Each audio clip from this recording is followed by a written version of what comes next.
Boa tarde. Sábado de violência no Brasil. Rocinha, Rio de Janeiro. 7 homens morrem em confronto com a polícia. Segundo a polícia, todos traficantes de drogas. Maranhão. Bandidos fazem um PM refém e metralham um posto da Polícia Rodoviária.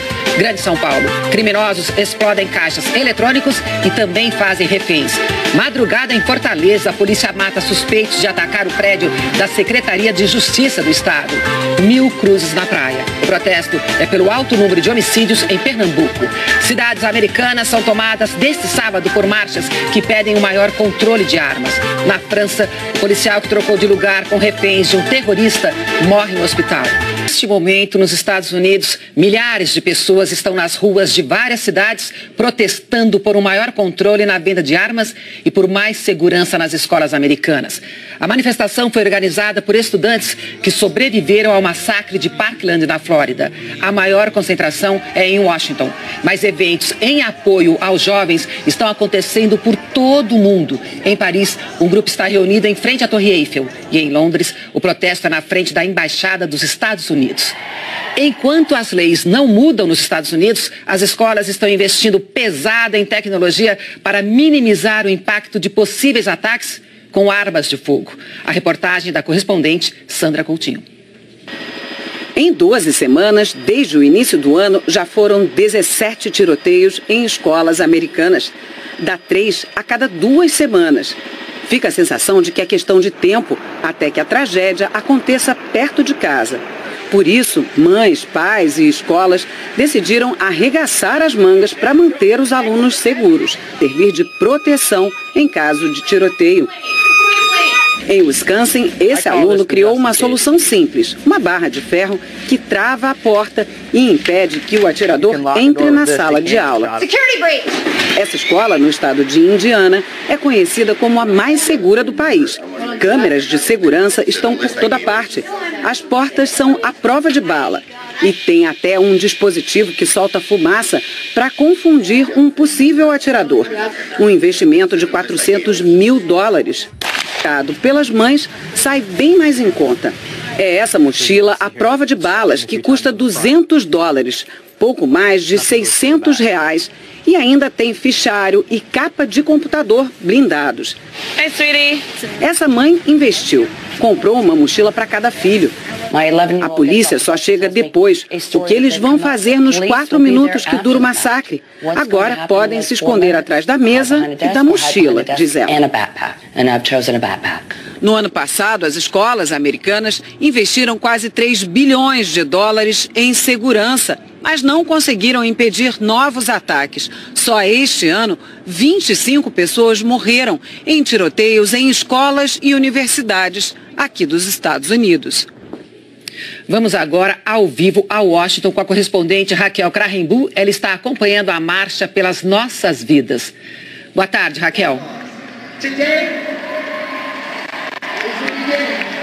Oi, Zileide, boa tarde a você, boa tarde a todos. Olha, aqui a marcha oficialmente começou agora, vai até às 3 horas da tarde, 4 horas aí no horário de Brasília. São esperados só aqui em Washington, na Avenida Pensilvânia, avenida que liga o Congresso à Casa Branca, mais de 500 mil pessoas. Os organizadores desse evento são vítimas, pessoas que sobreviveram a tiroteios, a massacres em escolas e que agora vêm aqui na capital americana pedir aos políticos mudança, mais regulação, mais controle na venda de armas. É um movimento que aqui do meu lado eu vejo muita gente já chorando, pedindo controle, e eles dizem, Zileide, que se eles não conseguirem mudança agora com os republicanos controlando o Congresso, que eles vão conseguir mudança no longo prazo.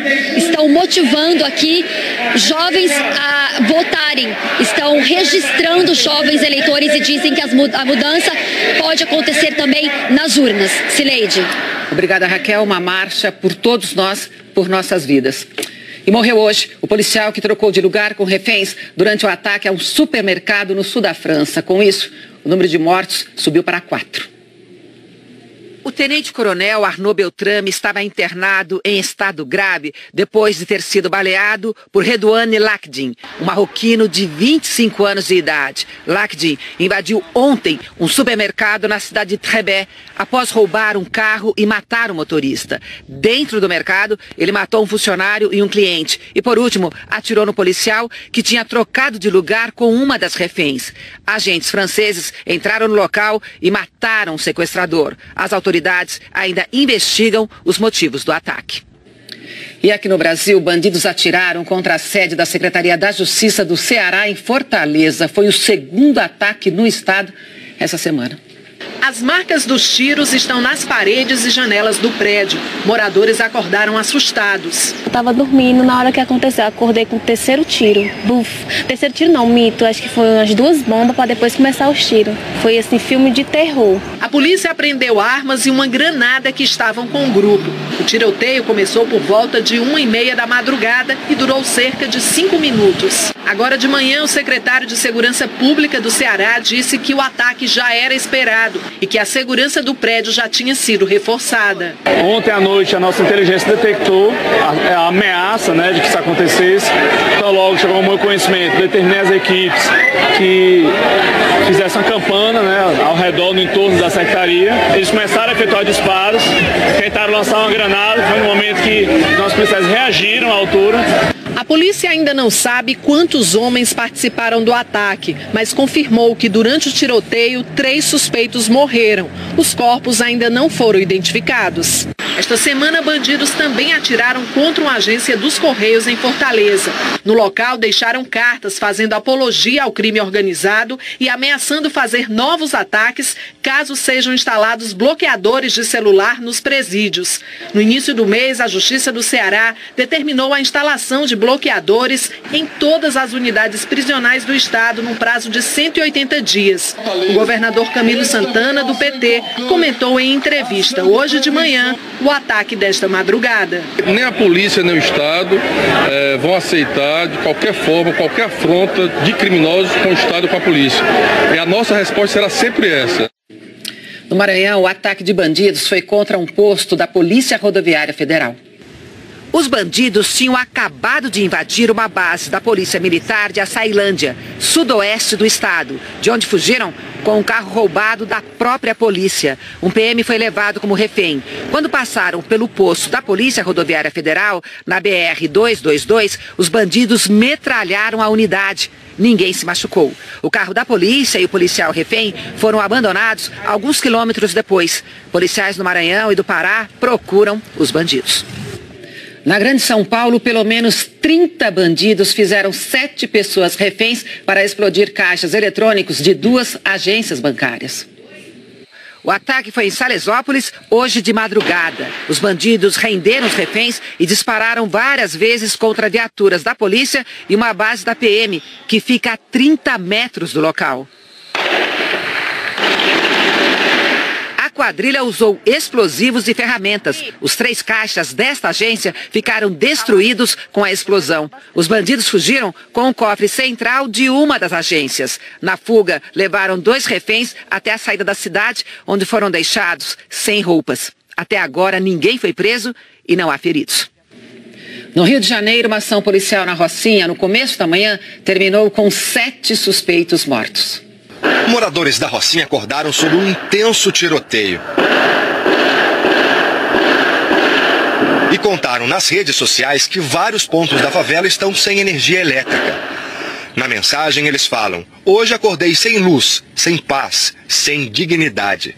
É assim que todos nós nos sentimos, sem esperança. A delegacia da Rocinha confirmou durante a manhã que 7 pessoas morreram na troca de tiros e disse que todos são suspeitos de envolvimento com o tráfico de drogas. Com ele, um enfrentamento contra os policiais do batalhão de choque e foi uma ação que já vem se repetindo. Infelizmente, criminosos da Rocinha insistem em querer enfrentar a polícia militar. A família de um dos mortos nega que ele seja bandido. Chegaram falando que os polícias chegaram atirando e mandando todo mundo embora. Aí foi a que aconteceu com meu filho. Meu filho tomou um tiro nas costas. Meu filho não é vagabundo.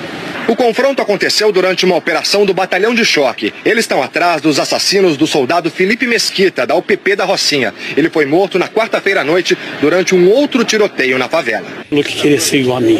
Vesti durante 30 anos, 1 mês e 11 dias. E ele honrou. Eu sou fã do meu filho. No tiroteio Na Praia do Pino, no Recife, a manhã de sábado foi de protesto contra a violência. 1000 cruzes de madeira foram colocadas na areia da praia. O protesto foi organizado pelo movimento Pernambuco de Paz, que reúne igrejas e instituições sociais cristãs. Os manifestantes também fizeram uma encenação para homenagear as vítimas. 867 pessoas foram assassinadas nos 2 primeiros meses do ano em Pernambuco. O governo diz que houve redução desse número na comparação com o ano passado.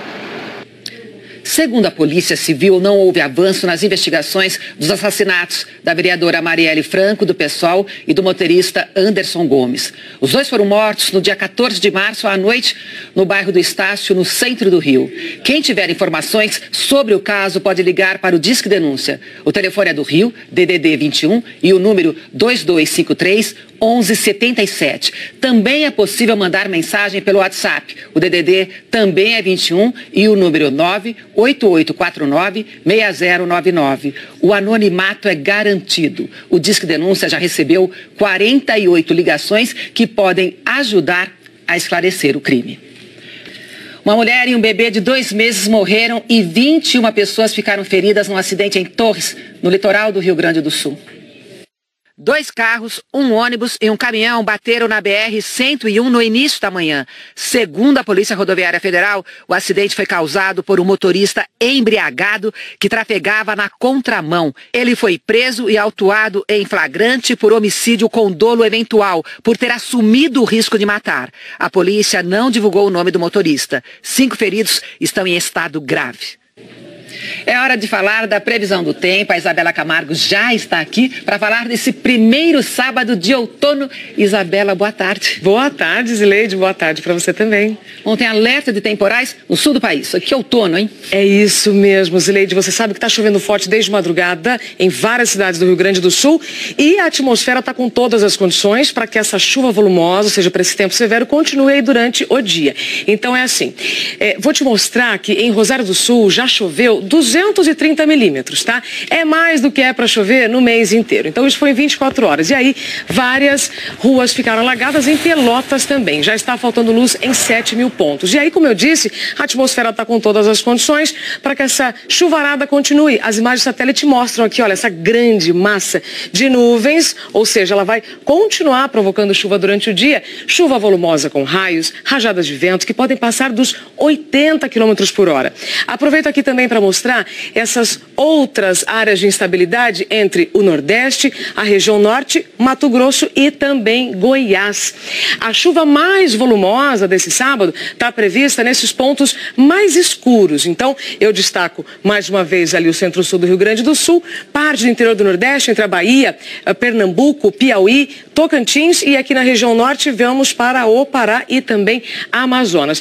Em Salvador também já está chovendo bastante, tá? Várias ruas ficaram alagadas, você vai ver já e várias ruas, né, ficaram alagadas em vários bairros de Salvador e o importante é você saber que vai continuar aquele chove para o dia todo, tá? A circulação do vento lá em cima está ajudando a formar as nuvens de chuva com a umidade que chega do oceano. Tempo firme hoje, olha só em 3 áreas. Entre o Rio de Janeiro, hoje com um tempo bem bonito, interior de Minas, uma parte da Paraíba, Rio Grande do Norte e lá em Roraima. Então, no restante do país, do Amapá até o Rio Grande do Norte, muita instabilidade com pancadas de chuva. As temperaturas ficam bem altas no Rio, previsão de 37 graus, 31 então para Salvador, vai ficar aquele chove para, mas não esfria, vai ficar bem abafado, 31 também para Fortaleza, Belém, Manaus, 37 lá em Boa Vista e 32 para Goiânia. Em Brasília, Zileide não está aqui, mas sabendo, né, então, da sua querida Brasília, 26 graus hoje por conta de um céu mais nublado. Bom, por lá pode continuar chovendo, porque a nossa preocupação continua sendo os reservatórios. Ainda não estão no ponto ideal. O verão acabou, mas esperamos então que a chuva continue, não é? Agora, alguma mudança para amanhã? Sim, especialmente para o pessoal de Mato Grosso do Sul. A gente vai ter intensificação de uma área de baixa pressão aqui, olha, que vai provocar bastante chuva então em Mato Grosso do Sul. Oeste do Paraná também, a frente fria que hoje está no Rio Grande do Sul, ela avança para a região sul e as instabilidades continuam. E aí, para encerrar esse nosso pacote da previsão, é importante, você que está em Porto Alegre, saber que vai esfriar, tá certo? Olha, a temperatura amanhã já fica entre 16 e 26 e na segunda-feira só 22 graus, Ileide. Obrigada, bom fim de semana. Para nós, obrigada. Para todos nós. O Supremo Tribunal Federal autorizou a reabertura do inquérito que investigou o presidente Michel Temer por supostas irregularidades no Porto de Santos. O inquérito tinha sido arquivado em 2011 e quem tem todos os detalhes é a Andréa Sadi. Desculpe, Sadi, errei seu nome, perdão. Boa tarde, querida. Boa tarde para você, boa tarde a todos. Você pode tudo, Zileide. Olha, a novidade é a seguinte: este inquérito, que ficou conhecido como inquérito de Santos, ele foi enviado na semana passada, na quinta-feira, para o Ministério Público Federal. Este envio, a cópia deste inquérito, foi um pedido, na verdade, de investigadores da Polícia Federal que atuam hoje no inquérito dos portos. Aquele inquérito que investiga, que apura se o presidente Michel Temer assinou um decreto em 2017 que teria beneficiado empresas do setor de portos.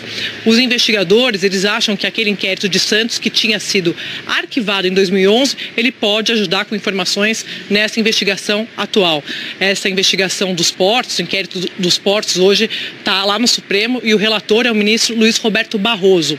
Barroso, no final de fevereiro, ele autorizou a prorrogação desse inquérito por 60 dias e também autorizou a quebra de sigilo bancário do presidente Michel Temer.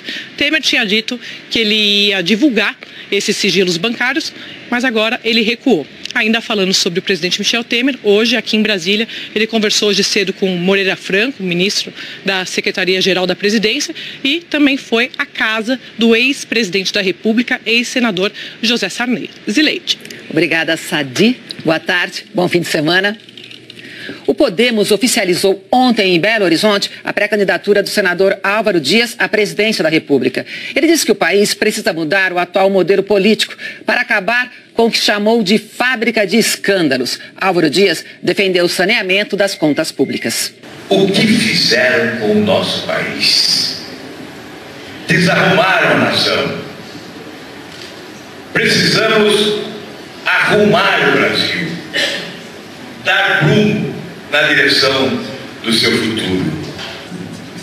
Temos, portanto, esses três grandes desafios: da produtividade a longo prazo, dos investimentos a médio prazo e o desafio fiscal a curtíssimo prazo.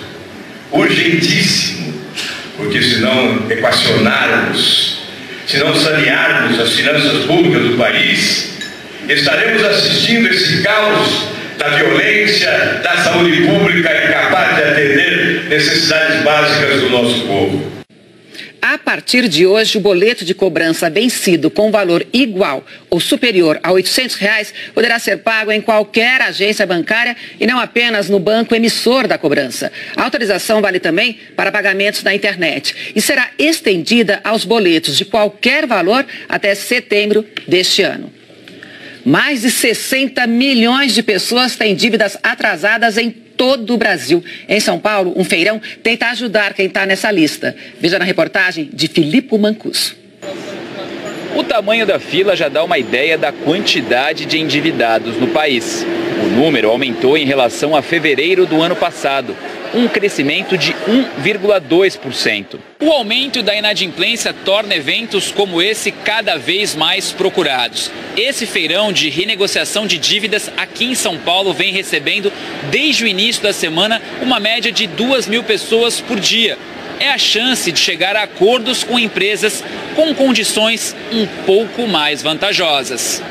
O Vitor já vinha tentando resolver a pendência dele com um banco há quase 2 anos. Aqui no feirão, ele conseguiu um acordo.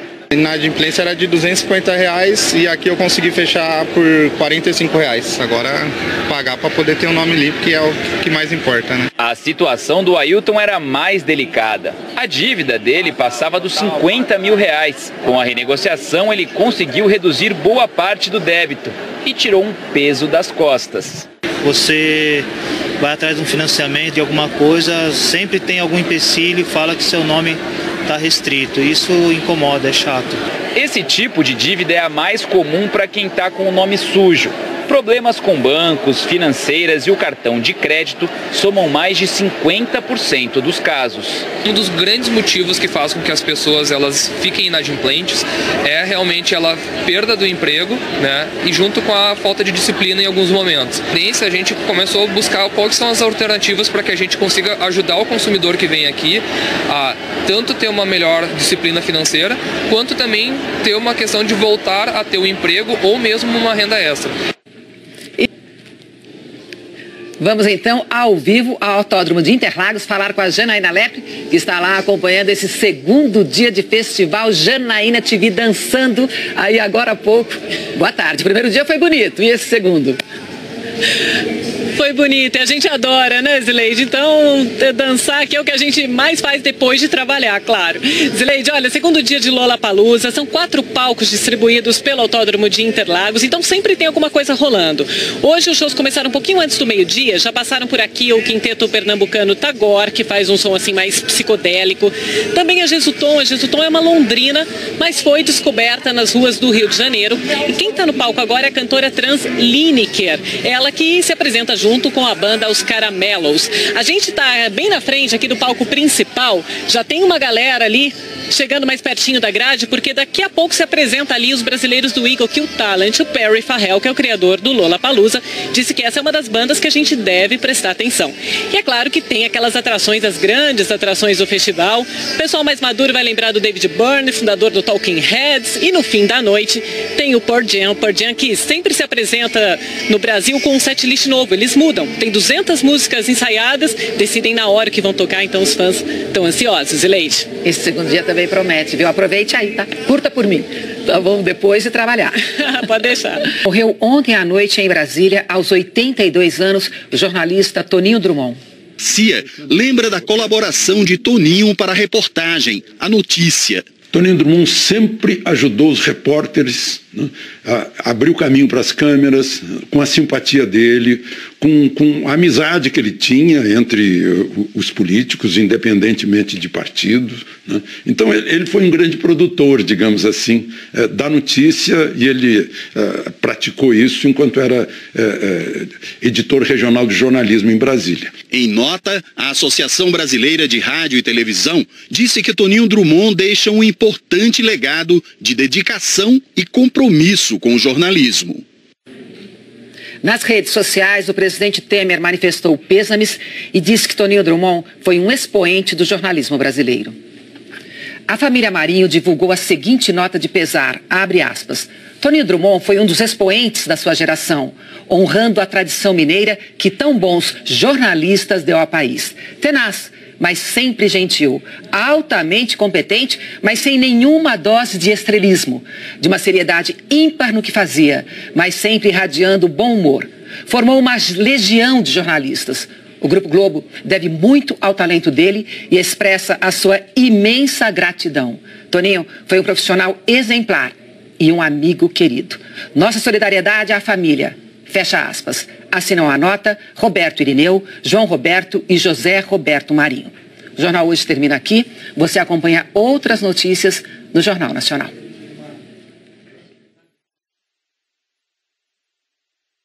Fiquem inadimplentes, é realmente a perda do emprego, né? E junto com a falta de disciplina em alguns momentos. A gente começou a buscar quais são as alternativas para que a gente consiga ajudar o consumidor que vem aqui a tanto ter uma melhor disciplina financeira, quanto também ter uma questão de voltar a ter um emprego ou mesmo uma renda extra. Vamos então ao vivo ao Autódromo de Interlagos falar com a Janaína Lepre, que está lá acompanhando esse segundo dia de festival. Janaína, te vi dançando aí agora há pouco. Boa tarde. O primeiro dia foi bonito, e esse segundo? Foi bonito, e a gente adora, né, Zileide? Então, dançar aqui é o que a gente mais faz depois de trabalhar, claro. Zileide, olha, segundo dia de Lollapalooza, são 4 palcos distribuídos pelo Autódromo de Interlagos, então sempre tem alguma coisa rolando. Hoje os shows começaram um pouquinho antes do meio-dia, já passaram por aqui o quinteto pernambucano Tagore, que faz um som assim mais psicodélico. Também a Jesutom é uma londrina, mas foi descoberta nas ruas do Rio de Janeiro. E quem está no palco agora é a cantora trans Lineker, ela que se apresenta junto com a banda Os Caramelos. A gente está bem na frente aqui do palco principal, já tem uma galera ali chegando mais pertinho da grade, porque daqui a pouco se apresenta ali os brasileiros do Eagle Kill Talent. O Perry Farrell, que é o criador do Lollapalooza, disse que essa é uma das bandas que a gente deve prestar atenção. E é claro que tem aquelas atrações, as grandes atrações do festival. O pessoal mais maduro vai lembrar do David Byrne, fundador do Talking Heads, e no fim da noite tem o Pearl Jam, que sempre se apresenta no Brasil com um setlist novo. Eles mudam, tem 200 músicas ensaiadas, decidem na hora que vão tocar, então os fãs estão ansiosos. Leite. Esse segundo dia também promete, viu? Aproveite aí, tá? Curta por mim. Tá bom, depois de trabalhar. Pode deixar. Morreu ontem à noite em Brasília, aos 82 anos, o jornalista Toninho Drummond. CIA lembra da colaboração de Toninho para a reportagem, a notícia. Toninho Drummond sempre ajudou os repórteres, né, a abrir o caminho para as câmeras, com a simpatia dele, com a amizade que ele tinha entre os políticos, independentemente de partidos. Né. Então ele foi um grande produtor, digamos assim, da notícia, e ele praticou isso enquanto era editor regional de jornalismo em Brasília. Em nota, a Associação Brasileira de Rádio e Televisão disse que Toninho Drummond deixa um importante legado de dedicação e compromisso com o jornalismo. Nas redes sociais, o presidente Temer manifestou pêsames e disse que Toninho Drummond foi um expoente do jornalismo brasileiro. A família Marinho divulgou a seguinte nota de pesar, abre aspas. Toninho Drummond foi um dos expoentes da sua geração, honrando a tradição mineira que tão bons jornalistas deu ao país. Tenaz, mas sempre gentil, altamente competente, mas sem nenhum... As nuvens de chuva com a umidade que chega do oceano. Tempo firme hoje, olha só em 3 áreas.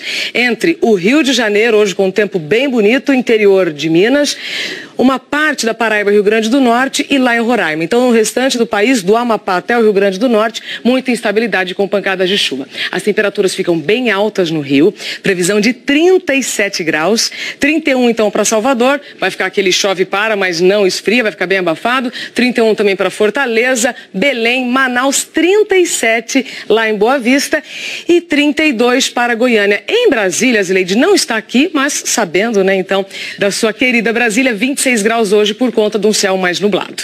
Bom, por lá pode continuar chovendo, porque a nossa preocupação continua sendo os reservatórios. Ainda não estão no ponto ideal. O verão acabou, mas esperamos então que a chuva continue, não é? Agora, alguma mudança para amanhã? Sim, especialmente para o pessoal de Mato Grosso do Sul. A gente vai ter intensificação de uma área de baixa pressão aqui, olha, que vai provocar bastante chuva então em Mato Grosso do Sul, oeste do Paraná também. A frente fria que hoje está no Rio Grande do Sul, ela avança para a região sul e as instabilidades continuam. E aí, para encerrar esse nosso pacote da previsão, é importante você que está em Porto Alegre saber que vai esfriar, tá certo? Olha, a temperatura amanhã já fica entre 16 e 26 e na segunda-feira só 22 graus, Zileide. Obrigada, bom fim de semana. Para nós, obrigada. Para todos nós.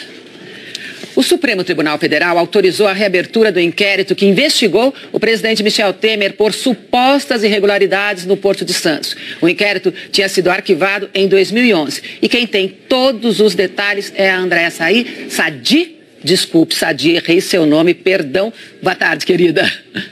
Boa tarde para você, boa tarde a todos. Você pode tudo, Zileide. Olha, a novidade é a seguinte, este inquérito, que ficou conhecido como inquérito de Santos, ele foi enviado na semana passada, na quinta-feira, para o Ministério Público Federal. Este envio, a cópia deste inquérito, foi um pedido, na verdade, de investigadores da Polícia Federal que atuam hoje no inquérito dos portos. Aquele inquérito que investiga, que apura se o presidente Michel Temer assinou um decreto em 2017 que teria beneficiado empresas do setor de portos. Os investigadores, eles acham que aquele inquérito de Santos, que tinha sido arquivado em 2011, ele pode ajudar com informações nessa investigação atual. Essa investigação dos portos, o inquérito dos portos hoje está lá no Supremo e o relator é o ministro Luiz Roberto Barroso. Barroso, no final de fevereiro, ele autorizou a prorrogação desse inquérito por 60 dias e também autorizou a quebra de sigilo bancário do presidente Michel Temer. Temer tinha dito que ele ia divulgar esses sigilos bancários, mas agora ele recuou. Ainda falando sobre o presidente Michel Temer, hoje aqui em Brasília, ele conversou hoje cedo com Moreira Franco, ministro da Secretaria-Geral da Presidência. E nas investigações dos assassinatos da vereadora Marielle Franco, do PSOL, e do motorista Anderson Gomes. Os dois foram mortos no dia 14 de março à noite, no bairro do Estácio, no centro do Rio. Quem tiver informações sobre o caso pode ligar para o Disque Denúncia. O telefone é do Rio, DDD 21, e o número 2253 1177. Também é possível mandar mensagem pelo WhatsApp. O DDD também é 21 e o número 98849-6099. O anonimato é garantido. O Disque Denúncia já recebeu 48 ligações que podem ajudar a esclarecer o crime. Uma mulher e um bebê de 2 meses morreram e 21 pessoas ficaram feridas num acidente em Torres, no litoral do Rio Grande do Sul.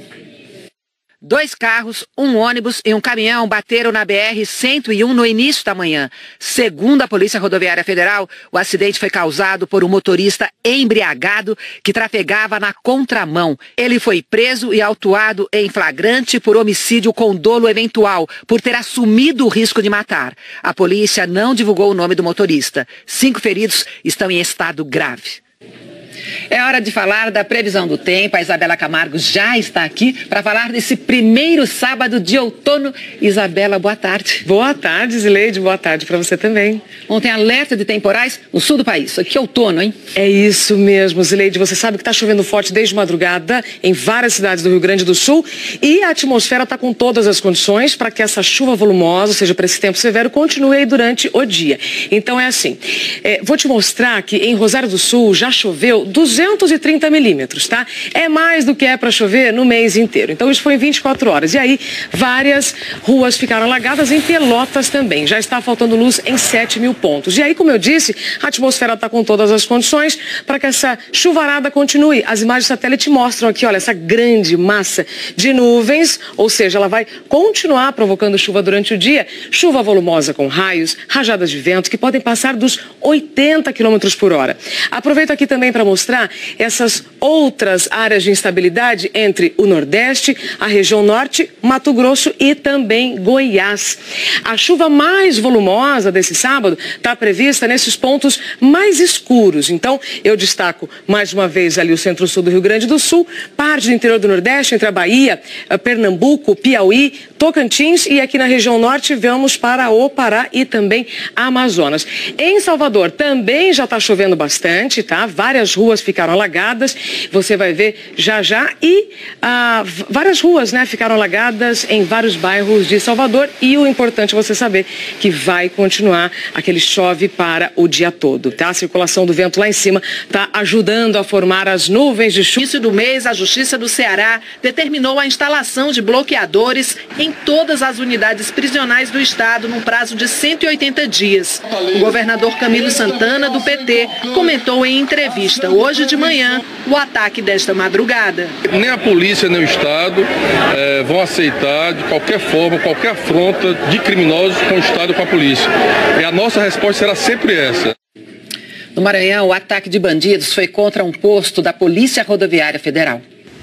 Os bandidos tinham acabado de invadir uma base da Polícia Militar de Açailândia, sudoeste do estado, de onde fugiram com um carro roubado da própria polícia. Um PM foi levado como refém. Quando passaram pelo posto da Polícia Rodoviária Federal, na BR-222, os bandidos metralharam a unidade. Ninguém se machucou. O carro da polícia e o policial refém foram abandonados alguns quilômetros depois. Policiais do Maranhão e do Pará procuram os bandidos. Na Grande São Paulo, pelo menos 30 bandidos fizeram 7 pessoas reféns para explodir caixas eletrônicos de 2 agências bancárias. O ataque foi em Salesópolis, hoje de madrugada. Os bandidos renderam os reféns e dispararam várias vezes contra viaturas da polícia e uma base da PM, que fica a 30 metros do local. A A quadrilha usou explosivos e ferramentas. Os 3 caixas desta agência ficaram destruídos com a explosão. Os bandidos fugiram com o cofre central de uma das agências. Na fuga, levaram 2 reféns até a saída da cidade, onde foram deixados sem roupas. Até agora, ninguém foi preso e não há feridos. No Rio de Janeiro, uma ação policial na Rocinha, no começo da manhã, terminou com 7 suspeitos mortos. Moradores da Rocinha acordaram sob um intenso tiroteio. E contaram nas redes sociais que vários pontos da favela estão sem energia elétrica. Na mensagem eles falam: hoje acordei sem luz, sem paz, sem dignidade. É assim que todos nós nos sentimos, sem esperança. A delegacia da Rocinha confirmou durante a manhã que 7 pessoas morreram na troca de tiros e disse que todos são suspeitos de envolvimento com o tráfico de drogas. Com ele, um enfrentamento contra os policiais do batalhão de choque e foi uma ação que já vem se repetindo. Infelizmente, criminosos da Rocinha insistem em querer enfrentar a polícia militar. A família de um dos mortos nega que ele seja bandido. Chegaram falando que os polícias chegaram atirando e mandando todo mundo embora. Aí foi o que aconteceu com meu filho. Meu filho tomou um tiro nas costas. Meu filho não é vagabundo. O confronto aconteceu durante uma operação do batalhão de choque. Eles estão atrás dos assassinos do soldado Felipe Mesquita, da UPP da Rocinha. Ele foi morto na quarta-feira à noite. E o desafio fiscal a curtíssimo prazo, urgentíssimo, porque se não equacionarmos, se não sanearmos as finanças públicas do país, estaremos assistindo esse caos da violência, da saúde pública incapaz de atender necessidades básicas do nosso povo. A partir de hoje, o boleto de cobrança vencido com valor igual ou superior a R$ 800 poderá ser pago em qualquer agência bancária e não apenas no banco emissor da cobrança. A autorização vale também para pagamentos na internet e será estendida aos boletos de qualquer valor até setembro deste ano. Mais de 60 milhões de pessoas têm dívidas atrasadas em todo o Brasil. Em São Paulo, um feirão tenta ajudar quem está nessa lista. Veja na reportagem de Filipe Mancuso. O tamanho da fila já dá uma ideia da quantidade de endividados no país. O número aumentou em relação a fevereiro do ano passado, um crescimento de 1,2%. O aumento da inadimplência torna eventos como esse cada vez mais procurados. Esse feirão de renegociação de dívidas aqui em São Paulo vem recebendo, desde o início da semana, uma média de 2.000 pessoas por dia. É a chance de chegar a acordos com empresas com condições um pouco mais vantajosas. O Vitor já vinha tentando resolver a pendência dele com um banco há quase 2 anos. Aqui no feirão, ele conseguiu um acordo. A inadimplência era de R$ 250 e aqui eu consegui fechar por R$ 45. Agora pagar para poder ter um nome limpo, que é o que mais importa, né? A situação do Ailton era mais delicada. A dívida dele passava dos R$ 50 mil. Com a renegociação, ele conseguiu reduzir boa parte do débito e tirou um peso das costas. Você vai atrás de um financiamento de alguma coisa, sempre tem algum empecilho, fala que seu nome está restrito. Isso incomoda, é chato. Esse tipo de dívida é a mais comum para quem está com o nome sujo. Problemas com bancos, financeiras e o cartão de crédito somam mais de 50% dos casos. Um dos grandes motivos que faz com que as pessoas elas fiquem inadimplentes é realmente a perda do emprego, né? E junto com a falta de disciplina em alguns momentos. A gente começou a buscar quais são as alternativas para que a gente consiga ajudar o consumidor que vem aqui a tanto ter uma melhor disciplina financeira, quanto também ter uma questão de voltar a ter um emprego ou mesmo uma renda extra. Vamos então ao vivo ao Autódromo de Interlagos falar com a Janaína Lepre, que está lá acompanhando esse segundo dia de festival. Janaína, te vi dançando aí agora há pouco. Boa tarde. O primeiro dia foi bonito, e esse segundo? Foi bonito, e a gente adora. Temos, portanto, esses 3 grandes desafios: da produtividade a longo prazo, dos investimentos a médio prazo e o desafio fiscal a curtíssimo prazo. Urgentíssimo, porque se não equacionarmos, se não sanearmos as finanças públicas do país, estaremos assistindo esse caos da da violência, da saúde pública incapaz de atender necessidades básicas do nosso povo. A partir de hoje, o boleto de cobrança vencido com valor igual ou superior a R$ 800 poderá ser pago em qualquer agência bancária e não apenas no banco emissor da cobrança. A autorização vale também para pagamentos na internet e será estendida aos boletos de qualquer valor até setembro deste ano. Mais de 60 milhões de pessoas têm dívidas atrasadas em todo o Brasil. Em São Paulo, um feirão tenta ajudar quem está nessa lista. Veja na reportagem de Filipe Mancuso. O tamanho da fila já dá uma ideia da quantidade de endividados no país. O número aumentou em relação a fevereiro do ano passado, um crescimento de 1,2%. O aumento da inadimplência torna eventos como esse cada vez mais procurados. Esse feirão de renegociação de dívidas aqui em São Paulo vem recebendo, desde o início da semana, uma média de 2.000 pessoas por dia. É a chance de chegar a acordos com empresas com condições um pouco mais vantajosas.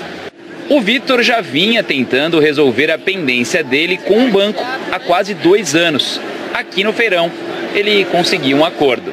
A inadimplência era de R$250 e aqui eu consegui fechar por R$45. Agora pagar para poder ter um nome limpo, que é o que mais importa, né? A situação do Ailton era mais delicada. A dívida dele passava dos R$50 mil. Com a renegociação, ele conseguiu reduzir boa parte do débito e tirou um peso das costas. Você vai atrás de um financiamento, de alguma coisa, sempre tem algum empecilho, fala que seu nome está restrito. Isso incomoda, é chato. Esse tipo de dívida é a mais comum para quem está com o nome sujo. Problemas com bancos, financeiras e o cartão de crédito somam mais de 50% dos casos. Um dos grandes motivos que faz com que as pessoas elas fiquem inadimplentes é realmente a perda do emprego, né? E junto com a falta de disciplina em alguns momentos. A gente começou a buscar quais são as alternativas para que a gente consiga ajudar o consumidor que vem aqui a tanto ter uma melhor disciplina financeira, quanto também ter uma questão de voltar a ter um emprego ou mesmo uma renda extra. Vamos então ao vivo ao Autódromo de Interlagos falar com a Janaína Lepre, que está lá acompanhando esse segundo dia de festival.